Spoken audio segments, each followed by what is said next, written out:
The L mount has been around since 2015, but it has a pretty small collection of lenses in comparison to other brands of mounts. But with the recent releases of the LUMIX S5 II, the 2X, and even the Blackmagic full frame cinema camera now using L mount, but is the LUMIX 24-70 f2.8 going to be the go-to lens for the L mount, and is it right for you? We're going to find that out in this video. Starting off with the build quality itself, this is a pretty hefty lens, weighing around about 2.06 pounds. Now, this is splash, dust, and freeze proof like most other LUMIX products are. The height for the lens is about 5.5 inches on a 24mm and about 7 inches on a 70mm. It has an 82mm thread on the top, so this is for any lens you want to screw on, which is pretty standard for most other lenses. And then lastly, on the build quality itself is right here, my favorite part, manual focus. So this allows you to instantly go to autofocus to manual focus with a little dial. There's no little switch or buttons like other lenses have. You can still use cameras to turn on your autofocus and manual focus like the S5 IIX. Now on the focus breathing itself, when you do go into that manual focus mode, it actually has really nice smooth focus pulling, and it doesn't have a continuous focus wheel. There is one little gripe about this part that I'll get into in a little bit of this video, but the fact is, even on autofocus or manual focus, the focus breathing is really nice. So it does have 1.21 feet in your minimal focusing distance, and then you can focus all the way to infinity. Now, with all of that said, this actually has been my go-to lens for the past few months that I've been shooting on the S5 IIX. This lens being an f2.8 allows me to focus all the way to 70mm and 24mm, keeping the f2.8. It's one of my favorite things. I haven't been a huge fan of a lot of zoom lenses that have a variable aperture like a 3.5 to 5.6. Having something that will consistently stay at the f2.8 when I'm zooming in is definitely extremely helpful in situations. With that all said, there is still a couple gripes I have with this lens. Now, the first gripe is actually starting off to be with the price.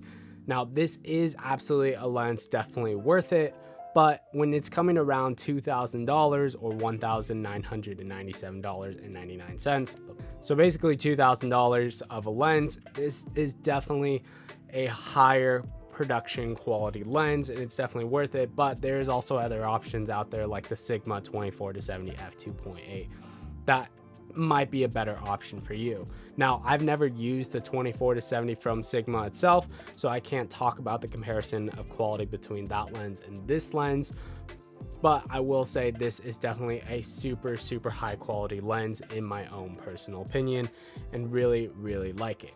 Now, my second kind of gripe with it is the weight. 2.06 pounds for a lens is really heavy. The fact is, when I don't have a V mount on my camera, this is extremely top heavy. But by simply putting in a V mount, which I typically have on my cameras just for long days of shooting, it kind of evens it out. But if you don't, you do want to know that you are basically holding a camera with 2 pounds in front of it, just basically on the mount system, which isn't extremely great. It is a pretty hefty and heavy duty lens, being 2 pounds. And my final last gripe with this is also my favorite thing about this lens is the manual focus range.